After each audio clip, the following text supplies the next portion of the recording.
So now I'd like to move on to the program. I'd like us, we can move things along quickly as possible because it is jam-packed. So I want to introduce our keynote speaker this morning, which is Stacey Allison-Cassin. She's an assistant professor in the Department of Information Science in the Faculty of Management at Dalhousie University. Her work is centered in areas of knowledge organization, metadata, and knowledge equity. A citizen of the Métis Nation of Ontario, she engages in work and research related to Indigenous matters and libraries and the larger cultural heritage sector. So I welcome you. Come on. Opening my slide. Oh, there they are. Yay. For anybody from Halifax, I was stuck on a bus on the 102 this morning for a while, and I was messaging nervously. Hello everyone. I'm like so thrilled to be in this room with you all, with many of you who I've known for many years. It's wonderful to see you here. And I'm really honored to have been asked to give this keynote. So thank you to the organizers for that. And thank you for the introduction. And just before I start, I'll give a little bit more information about myself. So I am a citizen of the Métis Nation of Ontario. My mother's family were settlers to Canada from Scotland and England primarily. And my dad's dad came actually to New Brunswick from Ireland. So I do have some maritime roots. Actually, my grandmother's from St. John. So any New Brunswickers here, I do have some cred in the Atlantic provinces. And my dad's mother's family were Métis, so my grandmother was from a small little village southwest of Winnipeg, but my kinship connections are to the Georgian Bay Métis community. So I spent some time trying to figure out what I would talk about today. There were so many options, and it is hard. Oh, I better press my... Keeping things on track means I better start my timer. And what might be valuable to talk about or helpful. And I started to think back to sort of my career trajectory. So as you heard in my introduction, I'm now an assistant professor in the School of Information Management at Dalhousie. But not too long ago, I was an academic librarian at York University, where I had been since 2005. And so as I was thinking about this conference, I was thinking about, well, this conference to me, I have primarily participated in as a librarian. And now I'm in this actually very different role. I did not realize how different in some ways. I see Susan nodding vigorously over there. It's very different. And I hadn't quite fully conceptualized or realized or that change. And so thinking about this also got me thinking about this idea of disruption. So not only did I change careers, but I also moved a significant distance from Oakville, which is outside of Toronto, where I lived in the Toronto area for actually a long time, all the way out here to Halifax and moved my family. So that was fairly disruptive. And then when people ask me lately, oh, how's it going in Halifax? And I'm like, oh, well, it's good, except for the fires and the floods and the hurricane. So it's been a year or so of rather intensive disruption. And so I thought, well, let's talk about that. And you might see my title here as a kind of homage to Sorting Things Out, which is a Bowker and Starr book about classification. And here I have had about disruption and its consequences. So I dared call a presentation something that had to do with disruption, which I know maybe this is the wrong crowd for talking about technology and disruption, but here I am. So first I wanted to start off, well, let me see if I can. This in my original presentation was a video. If you want to see the full video, I'm happy to share it.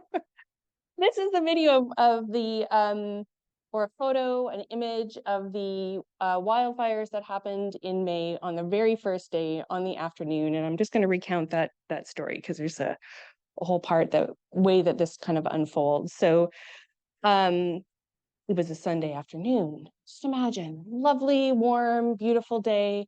I had just spent the weekend in Truro at a swim meet for 2 days in a hot, crowded, noisy places. Anybody here, my kids are in competitive swimming. Anybody here been a competitive swimmer? Or, okay, a few people. It's a lot of sitting and waiting.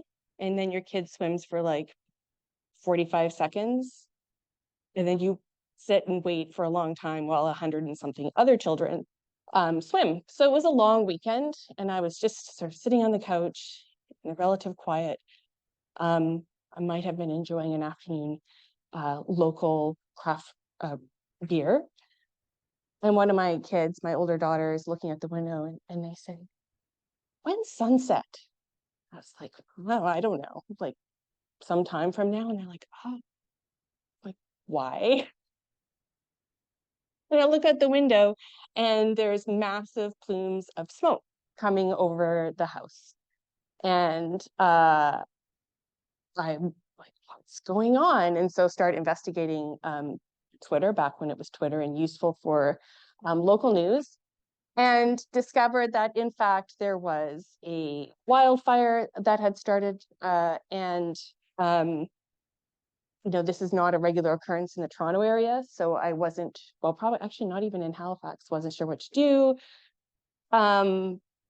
As the day wore on, we started getting alerts, and I will never feel, I don't know if anybody here is also, anybody who lives here, the full phone alert noise, I don't feel the same way anymore, because as the night wore on, the evacuation started and they were getting closer and closer to my house. And so I started to think, I have to prepare to evacuate, and I don't know what to do, what to take with me. I'm sort of panicked going through things, and eventually had a pile of stuff near the door. We were not evacuated in that first wave, but then a few later in the week, a fire started quite close to us, and we got a notice to evacuate. I happened to be alone in my house at that time with a dog and a cat and a Honda Civic, and a big pile of stuff at the door. So I'm like panicked, putting stuff in the car. Anyway, I've showed this photo to my mom. This is the car when I had it packed up, and she gave me a hard time because I had thrown some clothes in the top. I'm like, do I need clothes for work? I just threw them in on the top of the pile and tried to leave, and actually immediately got caught in a traffic jam. The point of this story is actually to think about this question of what do we keep and what do we leave behind? And this came up for me several times in this past year. I was at a gathering for a project called the Archive Counter Archive Project, which is a SSHRC partnership grant out of York University, and we had a gathering around Indigenous archives. And that was one of the questions that was asked in the morning, was to talk about, as we move forward, and particularly around film archives, what do we keep and what do we leave behind? And this for me was a very visceral experience this spring, when I was thinking about what is actually really important and what do I have to leave in my house? What can I fit in my car? Do I take all the kids' artwork? Do I take the photos? What is it that's actually really important? And this came up again in another context, around the Respectful Terminology Platform Project, which is a research project I'm doing in partnership with Camille Collison, who's the university librarian at the University of the Fraser Valley, and is a member of the Tahltan Nation, and we're doing that through the National Indigenous Knowledge and Language Alliance. I'll talk a little bit more about that as well, but that came up as one of the questions we had in our sort of spring meeting with our Indigenous advisory circle. And I think it's a really valuable question to think about as we go forward into this. Sometimes I'm like, is it really that disruptive now, or is it just always disruptive? I don't know. So one advantage to teaching, there are many advantages, but one of them is I also need to do the weekly readings still. Maybe in a few years I won't do quite so many of them, but I do actually have to review and prepare. And sometimes I'm reading things that I've read many times before. And so this term I'm teaching organization of information. And so I was reading that Bocard Star chapter 1, and what stood out for me or struck me this year, perhaps because I've been feeling rather disrupted, is this category of items they termed that which cannot yet be thrown out, or the not yet ready to be thrown out category. And this gave me some pause, because I think for them it was not necessarily a functional category. It didn't seem to be that that's like the miscellaneous folder. It was more like things that they were not yet ready to let go, or things they weren't quite ready to move on. I think in the chapter they talk about, like, greeting cards back in the day when maybe we received more greeting cards. Greeting cards they have read but hadn't yet thrown out or moved on or done something with. And so thinking about this, as I said, really struck me, because maybe I'm feeling a bit disrupted, and thinking about, like, what do we keep? What do we leave behind? What can we not let go of? Or what are we not yet ready to let go of? And so I wanted to talk a little bit both about disruption and to disrupt or be disrupted, together with these concepts of what we can leave behind and throw out, or what we can't. And so it is the kind of this homage to Bocard and Starr. And I'm going to talk about some stories, concerns, thoughts regarding some of these areas that I've talked about, a disruption or result of a breaking of the normal course of things, at least for me, and hopefully you as well, maybe. And I also get to talk about language and words, which I also really enjoy. It's perhaps a trait of some cataloger metadata types, is to really kind of be fascinated about the ways that words can really help us think through things. So of course I have to have some definitions. So I was like thinking about this word disruption, and of course, turning to the Oxford English Dictionary, what do we look at disruption? And maybe we feel like we hear it all the time. It's a bit of a buzzword for technology, disruptive technologies, and maybe something we could do without, but might also be helpful in some framing. So this particular definition: causing or tending to disruption, bursting or breaking asunder. And the Merriam-Webster: the act or process of disrupting something, a break or interruption in the normal course, a continuation of some activity, process, etc. I actually wrote some of this out, which is unusual for me, I admit. So disrupts roots, which actually I learned is an older word than disruption or disruptive, is sort of dis, part, and I think rompere, I am not well versed in Latin, but to break. And if we rest for a little bit of time on this word disrupt, there's something of the last few years, I feel like, is that in a breaking apart or breaking of business as normal. Some of that may be the impacts of the COVID-19 pandemic. So this conference hasn't met for a few years, right? So that's a disruption to the normal meeting of the conference. We might not have been working in regular ways, but this also maybe has led to more working at home. Certainly, I think in the classroom, I feel like we're much more comfortable moving to sort of using a lot of online teaching tools we might not have done before, platforms, and those kinds of things. But I do want to draw your attention to the way that disruption is not an evolution, it's not a transition, it's not even interruption, but its implication with disruption is that there's a breakage, a stopping, some sort of calamity, or like the whole like breaking asunder sounds rather, I don't know if the word violent is there, but it's not gentle. So disruption isn't about easing into something new. This is where I have to see where my slides are, my own self. Okay, move forward. Okay. So in my background, something you didn't hear is I was a cataloger. I want to say almost somewhat reluctant. I don't think that's necessarily true, but I did not intend to be a cataloger at the beginning of my career. Maybe no one does. I don't know. Of course, when I was in library school, like I tell students now, like I wasn't planning to be a cataloger. I was going to be one of those regular kind of music librarian, public service type people. Was my plan. But I will say, so my position as a cataloger at York was at York University. I cataloged music for a long time, and I was very proud of a well-crafted record. And I do feel and continue to feel that cataloging is an art, really. One that requires a strong sense of the rules and understanding of the material to be cataloged. And the beauty of a catalog record, I hope you can all appreciate the beauty of a catalog record, is not simply the number of access points or the accuracy of the transcription, but it has its own form and aesthetic as well.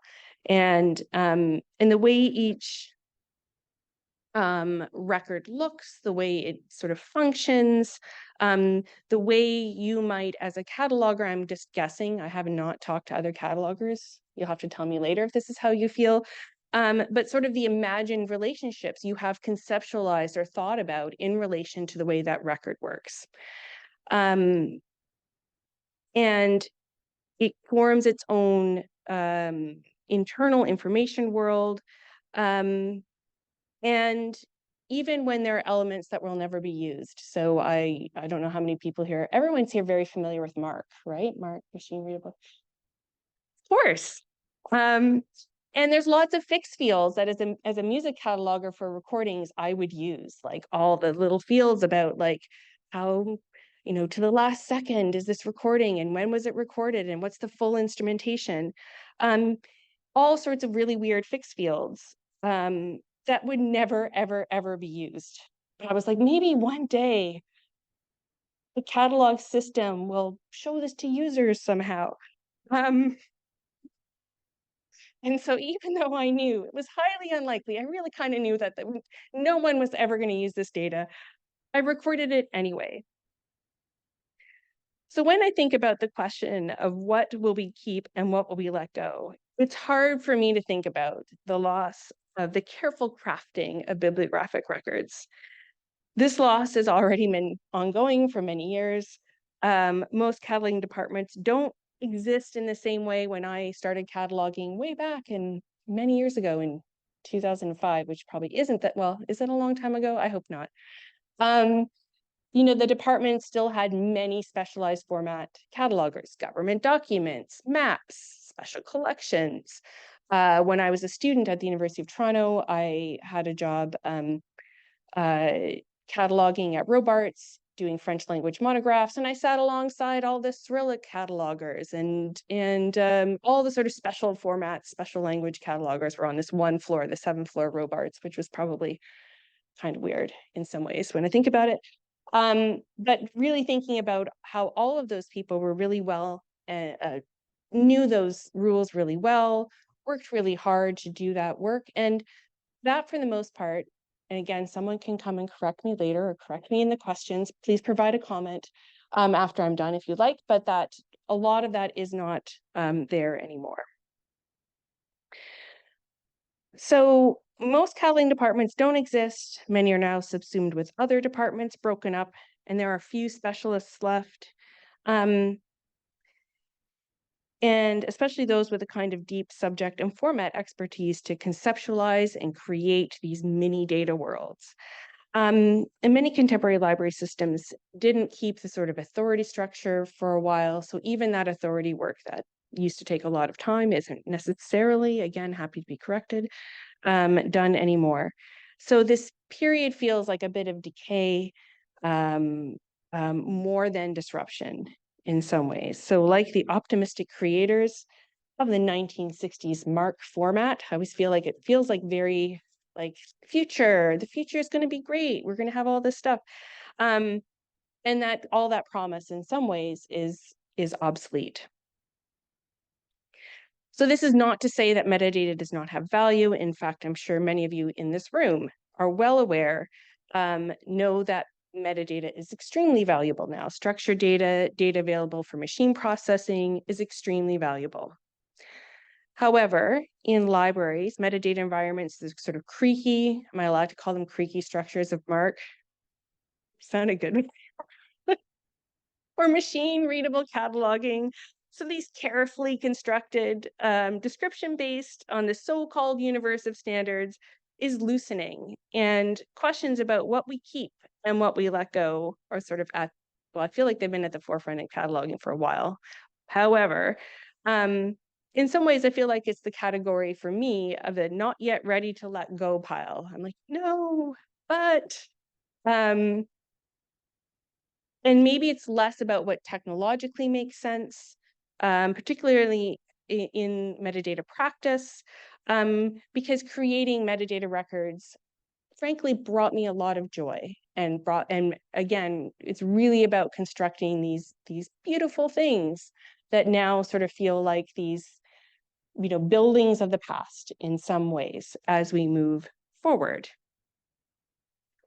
These days, a lot of cataloging records come to libraries already completed through various forms of outsourcing. The work has shifted even more to managing large-scale data processing. Open collaborative metadata projects like Wikidata at one time, to me, seemed like they were going to be very disruptive to the cataloging establishment. But Wikidata has not transformed metadata practice within libraries or archives overly much. Wikidata has not and likely will not result in open bibliographic data or loosen the hold of platforms and services that control access to cataloging tools, standards, and bibliographic records. In many ways, it's harder now to freely share bibliographic data than it was 10 years ago. In the way you could use Z3950, I'm sure you're all very familiar with the Z3950 protocols, to search library catalogs directly, or to have access to bibliographic records through Amicus, which was, I should go ahead a little bit. Oh, there we go. Where you could actually get the bibliographic records from our National Union catalog without having to pay, but now you do. So in order to access bibliographic records through Library and Archives Canada, you need to have an OCLC subscription. You can apply to have a subsidized subscription where the government will subsidize your access to this data. Other tools such as Dewey Decimal Classification, Library of Congress classification, as flawed as they are also only available by paying a subscription fee. Likewise, for resource description and access, or RDA. Instead of a move toward greater openness of data, like other areas of library work, catalog records are under even tighter control. This continues to be an area that should get more attention than it does, particularly in relation to Canada's National Union catalog. So while I would like to move my page here, see some bursting and breaking, the situation regarding open bibliographic records continues to be stagnant.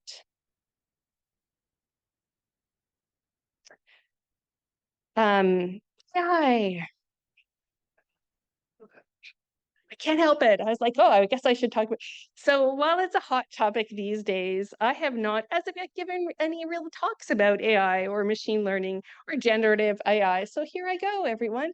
So there's no question that AI, in the broadest sense, if I can even, I debated, do I even say AI? That's just like, maybe I shouldn't do that. Of the acronym, has potential and already is reshaping descriptive practices across the GLAM sector.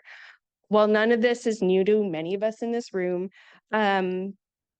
considerations for machine learning possibilities such as natural language processing, like named entity extraction, for the creation of description is possible. Furthermore, generative AI can be used to compose scope and content notes, create abstracts, write content notes, and other aspects of descriptive work. that in the past, whilst shared among libraries and archival workers, was primarily done manually by humans. Again, none of this is new. I know we've been talking about named entity extraction for a long time. I'm looking over at Susan. I think we had this conversation in Montreal at a meeting. When was that? In 20, I don't know. It's lost in the midst of time. A while ago. But it does seem like it's more on the horizon than it has been in the more recent past. And I thought it was interesting. I just saw on I admit I belong to some Facebook groups that have to do with cataloging. It's sort of embarrassing to say up here. But someone was displaying their example yesterday, in fact, breaking news, of creating a content note for MARC record using ChatGPT. So I was like, oh, very interesting, very interesting. So there is no doubt, I'm sure, that these tools will increasingly be used to do some of that work. So I do believe that shifting from previous modes of metadata creation to using more machine-driven tools will fundamentally change the practice as a whole. Humans will need to be involved, but these roles might be in the form of specialists or moving more towards ontology management or focusing on other aspects of the work rather than some of the elements that have been more focused on sort of construction, transcription, content notes, or sort of simple transcription. This, of course, might be some time away, but at the same time, it might not. I feel like if I'm seeing people writing about it on Facebook, then it's probably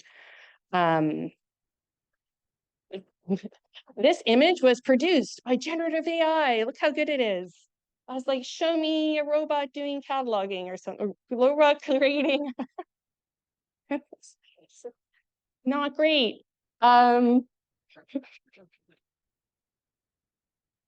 So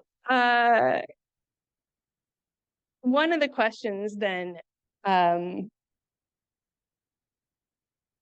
I want to move to is thinking about how we can be disruptors or thinking about disruption for the future. So for a long time, many of you may know, I have been critiquing, working, complaining about issues around metadata, cataloging, things in libraries. Metadata is vitally important to meeting the needs of information systems. Lots and lots of things we do require metadata. However, cataloging standards and systems such as RDA, the Library of Congress, are well known to have problematic and even harmful elements. For example, we all know, I hope, at this point, the Library of Congress subject headings have harmful and racist terms. Change in these systems has been painfully slow. So if we go back to my question about what we should keep and what we should leave behind, I think LCSH is one of the things we probably should leave behind, and we probably won't. Teaching information organization and topics such as metadata has in many ways forced me to contemplate the future impacts in ways that I might not have done when I was doing the work. For example, in many of the basic curriculum of information organization, cataloging continues to be rooted in teaching basic concepts of descriptive work, subject analysis, classification, and indexing.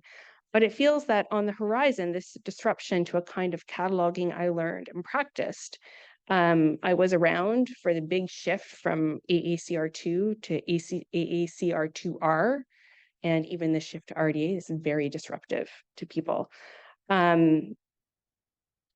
And maybe that needs to change. And this opportunity of disruption and breakage allows us to consider this. So the period we've entered means we have seen a move away, hopefully, from the problematic aspects of descriptive standards, conceptual models, and systems, and all the technology platforms that hold up settler colonialism and its obvious and less obvious ways. And I do want to just mention, speaking of disruption, it is hard to not think about what is happening right now in the Middle East and thinking about the very disruptive impacts that has, certainly I know on myself, certainly on my students that I have right now, and just our sort of general going through life in a way that some ways feels strange to be doing a normal conferencing things, and at the same time to be hearing about sort of tremendous loss of life.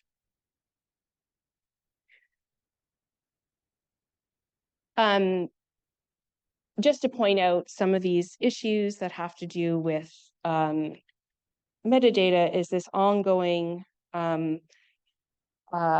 presence of harmful terms in Library of Congress subject headings, in Canadian subject headings. And although the Library of Congress is now making more substantive change, it is good to recognize and important to recognize that it is still the Library of Congress. It will never not be the Library of Congress. And to understand that even if we change the terms, what we don't change is or disrupt or break or move away from is that connection to the government of the United States. It will always, always be there. So while we can change the label for something and the description for something, it will always have that connection. And so moving forward to rethinking or reshaping, reconsidering what we mean by metadata systems, it is important to think about where we're putting our efforts and our resources and our time, our energies, our sort of limited resources in terms of cataloging, and thinking about ways that some of these other ways of doing description can change or break some of those problematic relationships, because it's not just about the terms, it's also about the workflows, it's about the connections in our systems. So how can we also ethically think about those considerations as we move forward into hopefully linked data futures, or working more with making connections through our catalogs? So one of the things that has been disrupted is the dependence on some of these vocabularies in our systems. I'm actually very excited about the ability, I don't know how many here know their catalog, library catalog intimately well, and are using alternate vocabularies from Library of Congress subject headings in your catalog. Or if you've seen the Homosaurus, has anybody here looked at the Homosaurus and know about the Homosaurus?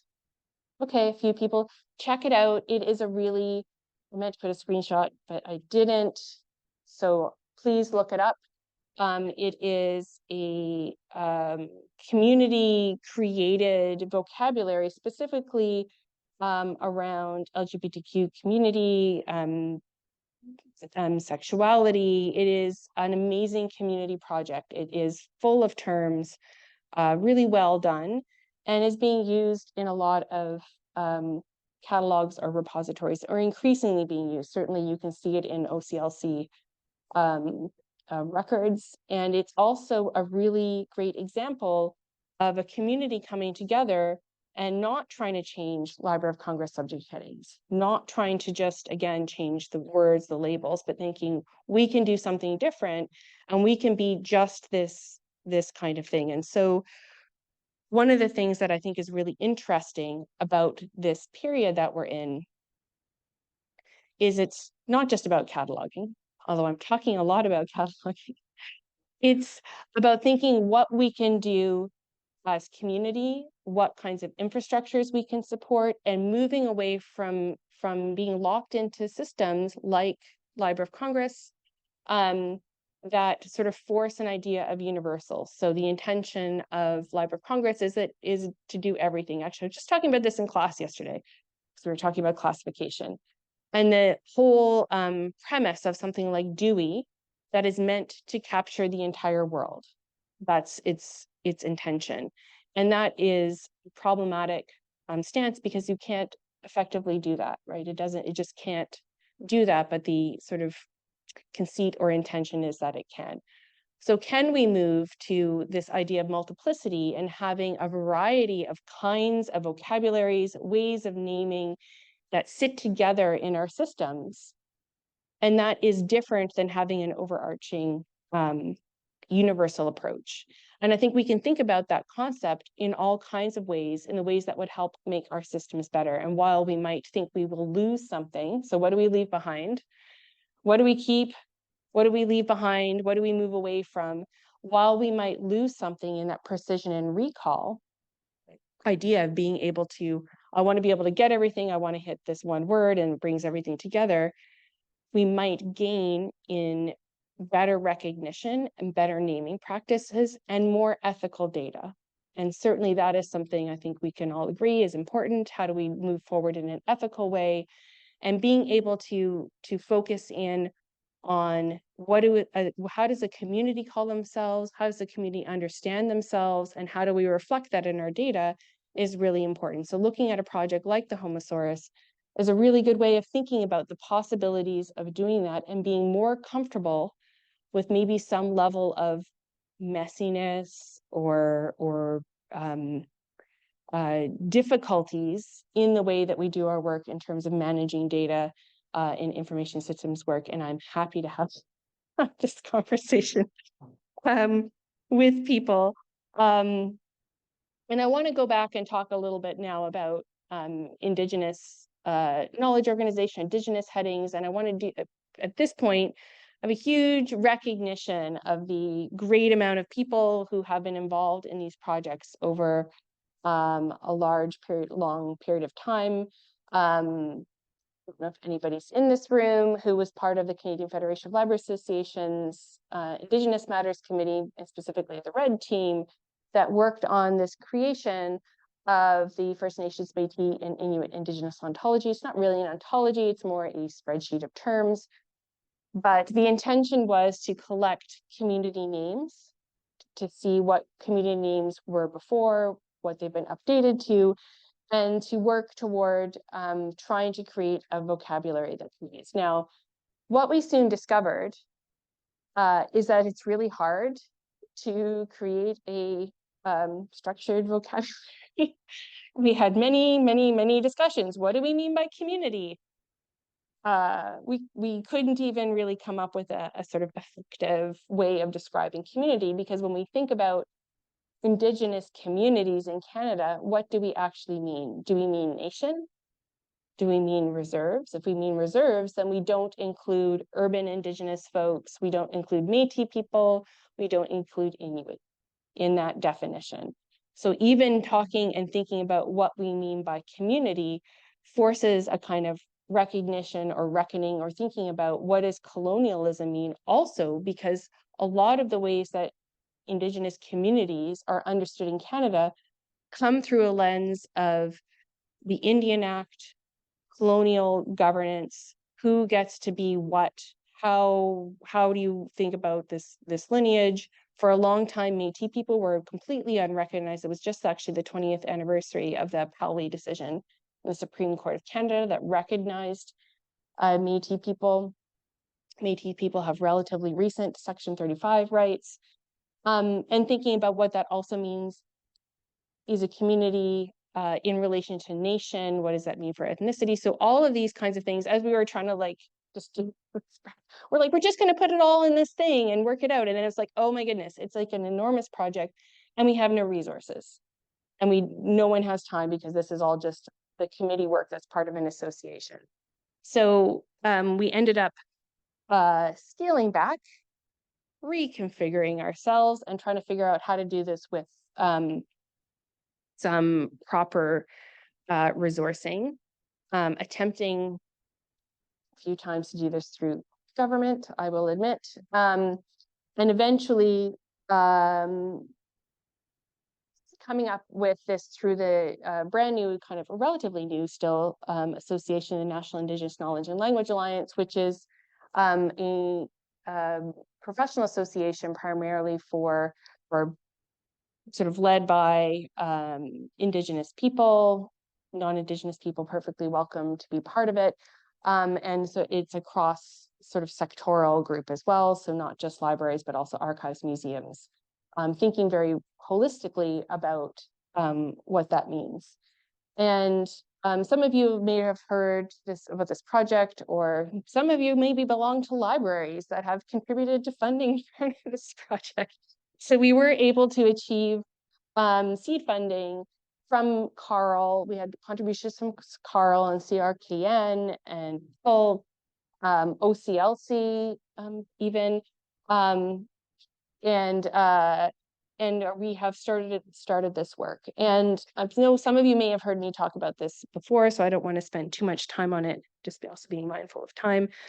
But really going back to that problem that we had when we were creating that ontology, I want to put air quotes around that, when we were doing that work of trying to figure out, well, how do we just come up with a list of community names so people know? Because people in cataloging departments, in library metadata places, actually all kinds of, I get messages from not just people in libraries, but other places, want to know, I would like to use an appropriate term. I want to use the respectful term.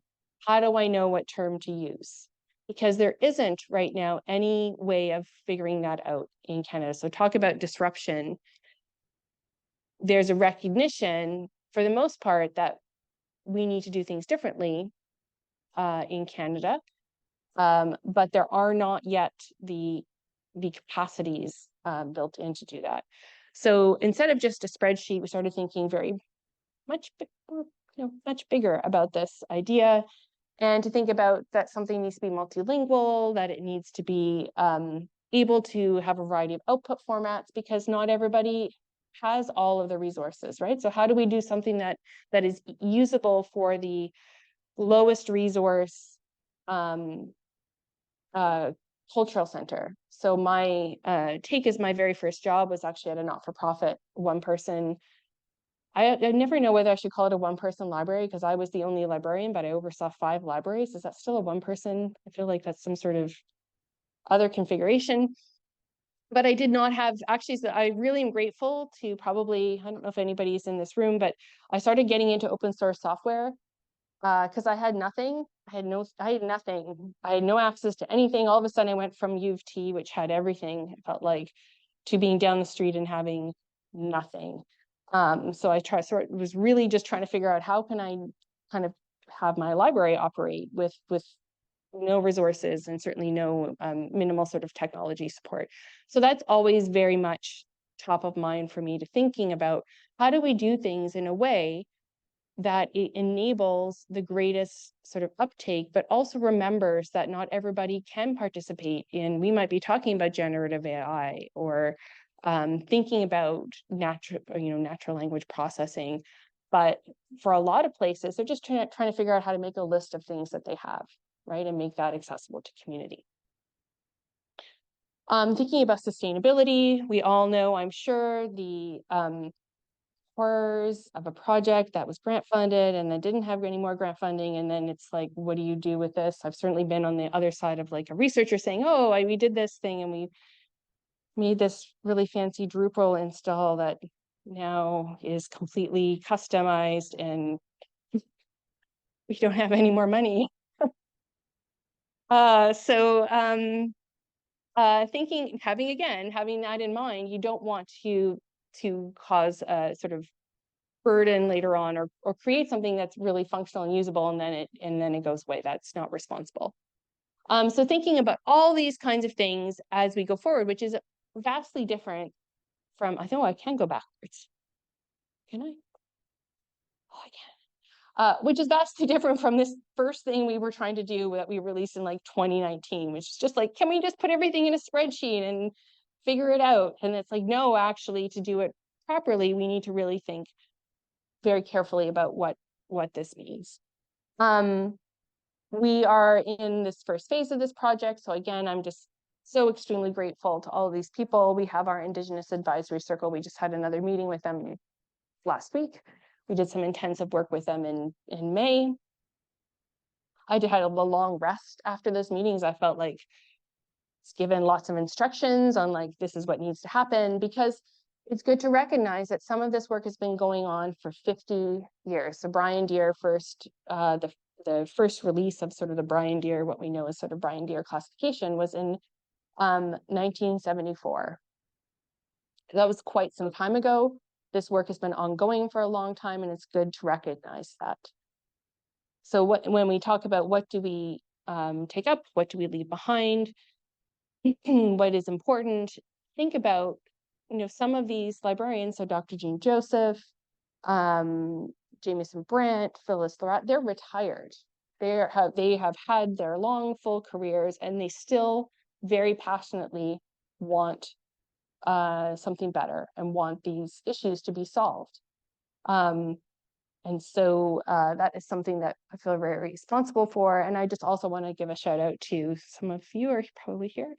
I can see Lisa over there, members of our technological working group. And so thinking about these structures that are going to help guide and move this project forward. Right now, we're just trying to figure out how do we structure, what do we do, how are we going to move forward, and thinking about that relationship between the Indigenous Advisory Circle and the technical working group, because it's not just about changing terms. We really have to think about the whole workflow, about the systems we use. How do we create systems that are enabling Indigenous governance and oversight? How do we think about protocols, not just for can somebody use this recording or can somebody use this material, but actually for can somebody use this vocabulary? Can somebody use this metadata? What does that mean at that level from a functional workflow standpoint, and not sort of at the end user place? Because I think that's sometimes where we go with things. So really thinking about what does it mean for metadata and systems work from that whole part at the beginning to sort of this whole, maybe it's more of a circle, probably more of a circle. And what does that look like? So some of our goals for this project that we've come down, we had a very intensive summer, some grant writing. It's not how I anticipated spending my summer, but it's what happened. But really also helped us solidify our community project a bit. So centered community voices. So really thinking again, how do we do that in our technologies? So not just how do we consult, how do we ask someone what they want, but what does that look like when we're creating infrastructure from the beginning? What does that do to the design? Because we're not just taking something and saying, oh, now we're going to put some terms in this sort of pre-existing system. But what does that look like? How do we build relationships and governance in these systems again, so that we're providing appropriate oversight? Because certainly in Canada has adopted Bill C-15, I think it's 15, which is the adoption of UNDRIPS, the United Nations Declaration on the Rights of Indigenous Peoples, which isn't necessarily just for government. It is also for all of us to think about our treaty relationships. It's Mi'kmaq History Month in October. I'm actually really grateful to be taking a course at Dalhousie for faculty on the peace and friendship treaties, how to integrate that into teaching, your teaching practice. And that's really helpful to think about what are our relationships and responsibilities on the lands that we live and work. And thinking about those connections between that and the technologies that allow us to connect and work. And using prototypes for community design. So the initial place we sort of landed is trying to run, I'm happy to take advice or thoughts from any of you on this, please. Running sort of smaller prototypes to be able to do some testing to kind of figure this part out. Because again, initially our focus was really on terms, but actually in reflecting, the problem isn't just the terms, it's the whole system. So how do we rethink the systems that we exist in? What is important to have? What can we leave behind? How can we disrupt the sort of colonial oversight on a lot of our technologies we use in our libraries? Again, sometimes that gets focused on the end part of things. How do we use something ethically? How do we create collections, but not necessarily as much on the technology in the same way. I had to apologize this at Lisa's part. I was like, here's I'm very new to diagramming in this particular way. So I feel like I have to apologize for it. But anyway, here it is, rough draft of thinking about what this workflow might look like. And again, the different piece is being able to think about where those protocols come in. Where can we insert protocols both at the beginning point and the end point? And again, another important sort of disruption to what we thought we might do back when we released that first draft of that thing in 2019, is that instead of creating one vocabulary that everybody can use, it's saying, you know what? There are lots of existing different kinds of ways, vocabularies, thesauri, lists of terms that are all in all kinds of places, rather than trying to do the one to rule them all kind of idea. Is it not better to provide capacity and places for I want to say ingestion, but for the sort of donation, maybe, or a place to build tools for people to be able to create structured vocabularies in some way. And then you would be able to go through a protocol to be able to use them, or maybe it's some way that we're bringing them in through a set of tools, and then enabling a kind of access to those vocabularies, depending on your use and if it's appropriate. So if we have a particular community or nation that has a nation-specific set of terms, is there a way that might be the best for a collection that you have at your institution or a digital repository or something? Because something else that I've been thinking a little bit about is also this connection between something like researchers and their nation. We don't often see that in, there's a huge push right now, of course, towards data analytics and thinking about sort of managing researchers. A lot of that is researchers at an institution. We don't see a researcher's connection to their nation necessarily. And a lot of a researcher's orientation might be more to their nation. And yet that relationship is not captured at all in any of our sort of standard ways that we might collect or document researcher data. So thinking about that might be a very appropriate and respectful way of thinking about researchers, because again, that is an important piece of frequently of the work that they do. So just closing off my time. Oh, good. I've got 3 minutes.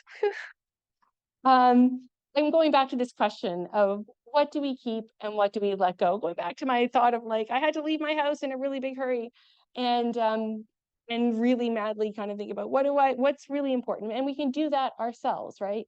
At the time of like, what do we keep? What do we let go? What are our feelings and relationships to some of those things? So I was talking about I have a lot of feelings about cataloging. And maybe that has nothing to do with the sort of technology part of it. But it's something for us to consider as we go forward through this period of disruption, and also to think about when it is important to disrupt, to break, or burst. I think there was a burst. It was sort of a very evocative kind of way of thinking about it, that is something that we can do when we look at some of these systems that have been problematic. And with that, last quote from Boker and Starr, which I will not read out, but it speaks to that we are all still embodied humans. We have relationships and things that can never be captured in our data. And so it is actually really delightful to be with you all in this room, because that allows us to have conversations and relationships that we can't have through data or through other kinds of pieces. So it's good to remember that. And with that, I will close and say thank you very much for your attention.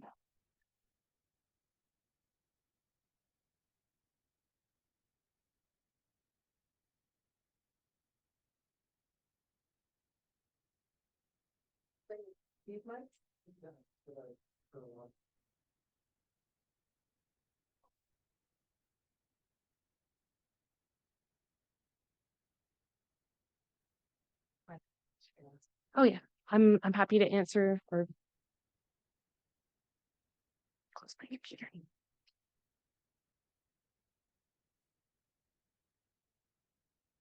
Okay.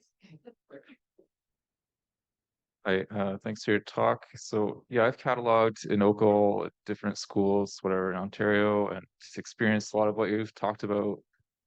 And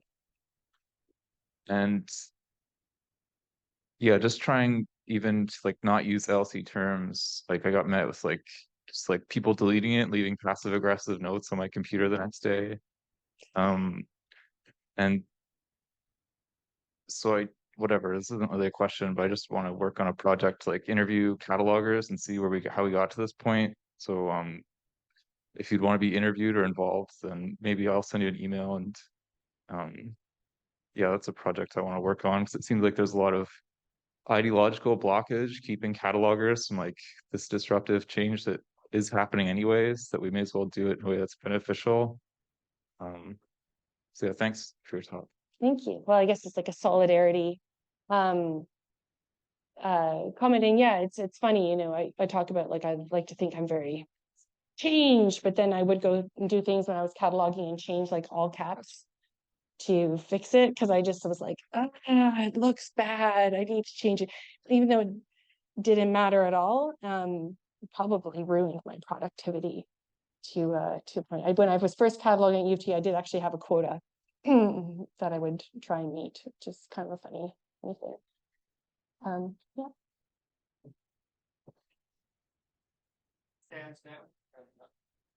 So I'm trying to remember what you said. At one point, you were talking about the importance of ethical cataloging, and you suggested that we may have to let go of some utility in order to achieve that. So we're doing, and because I'm kind of thinking about. I mean, I think the biggest book database that I will interact with is going to be Amazon.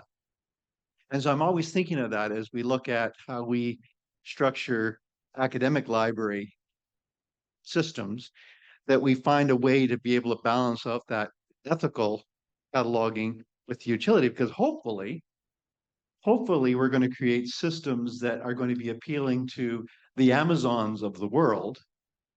How do we do that? How do we find that balance between the ethical that you mentioned, but the utility, if we're going to be useful? I think that's a really good question. I will say, I think RDA, when it was first developed, was somehow supposed to be useful to non-library folk, which I don't think was ever very likely, really. So I think it's a good question. I know that when we're thinking about this respectful terminology project, part of the attention is to move away from thinking about it in terms of libraries. When we first started some of this work, it was really, some people were like, let's create MARC records. And I was a little like, no, let's not do that. But really, you know, again, speaking to where there's sort of perceptual or conceptual blockages, we have a very ingrained way of working, even when that in actual fact, I remember the Alistair Boyd, who's a music cataloger at U of T, you know, very smart, interesting person to talk to. And he would sort of say, like, it's actually all just pretend, right? You know that it's not actually stored that way in the computer. So what we're seeing is just pretend anyway. So I think that is really hard to move around. As I said, it's where I was commenting, when I look at a record, I'm like, oh, it's so beautiful, it looks so nice. Is this like, but it's not actually, that's not what it is. It just looks that way to me. So being able to sort of disrupt that and move away from focusing on libraries, I think is really important. So how can we get people to move away from, oh, this is what a Library of Congress subject heading record looks like, and thinking more in terms of statements. It's why one of the reasons I like Wikidata is it really kind of breaks apart this idea that we have to have this cohesive record thing, and you're just thinking in terms of statements, and it really helps with that shift. And thinking, well, why wouldn't we want to do things that are useful to government or useful to, so maybe not Amazon, I don't know, that feels like that's farther down the road, but maybe if there's enough movement. So if we can build something that is useful to a wide array of users, even beyond GLAM sector, then I think that's a good thing, and that hopefully can get that uptake. But I think it's really tricky, because there's sort of two parts. How do we disrupt people's ideas, and then how do we create things that have this wider impact? And maybe I don't have a good answer. We'll see. We'll see. Hi, thanks for your talk. I think I have a sort of more political question around the kinds of things you were talking about in terms of a set of maybe autonomous or relatively autonomous vocabularies that people can put out, not only by their own kind of agency, but also not having to refer themselves to larger structures like LC. So I guess the weak form is, how do we not gatekeep, but how do we ensure, this is the kind of standard old-fashioned like folksonomy question, how do we ensure the quality or relevance of vocabularies that are being produced? I'm thinking about political controversies going around parents' rights and what's being put out there. How do we challenge that as part of our ethical way of describing? But then larger than that, what about the sort of incommensurability question? So if you have competing vocabularies that actually can't coexist within a single ontology, is that going to be a problem we're going to have to address? It may not be. Like, I can think of ways where it might not be, but is it something that we are going to have to sort of make sure we're cognizant of and face up to? Yeah, great set of questions there, Sam. And I really love that word incommensurate, because I think it's actually very evocative of a real problem when we have concepts. So, one thing is, so this idea of the platform that we're building, part of the intention is to provide that space for, it could be, we're kind of focused on Indigenous communities, but it could be other kinds of vocabularies as well, right? If the tooling is there and the software pieces are there, then that could be used by any number of communities to do that work. And then part of it is that oversight. And then maybe also what's important is to think about where libraries potentially could commit resources. How do we sustain this kind of work? It is critical, really, going forward in this AI future, that we actually have structured data. It's still really important. And so how do we do that? And I think that's actually part of where the questions lie for this particular project that I was just talking about, is actually, what does governance look like? How do we do this? What are the pieces? What are the software? And how does sustainability, what does that look like? And some of these questions around, who gets to say and how do we use that? Those are really hard. And they're not necessarily also the technical questions, right? There's a lot of things that we work on that aren't actually, the difficulty's not in the technology. It's in our own kind of governance and structures and sustainability questions. I think that's the last. Okay. Oh, that's a lot of pressure. Hey, Stacey. So, in NICLA, we're talking on the technical committee about how to like instantiate all of this stuff. And right away, my systems librarian brain is like, oh, well, that's easy. We'll do some Swagger APIs and Cosmos, right? But one of the challenges that we have is that not only do we need to be accessible to small libraries, really small libraries, but also, to the community. So, I'll sort of ask two questions and you can answer whatever you want. I guess either what kinds of qualities does that kind of community-based platform have to have in order for it truly to be useful to the community? Or how do we find that out? How do we ensure that we're engaging with people so we're not just imposing these solutions that we know of, but that obviously have their own histories and their own arguments already built into them and a lot of assumptions built into them? So how do we kind of go about breaking out of this mold where we're like, I know the tool for that and we're going to use this, and that's what everybody has to use now?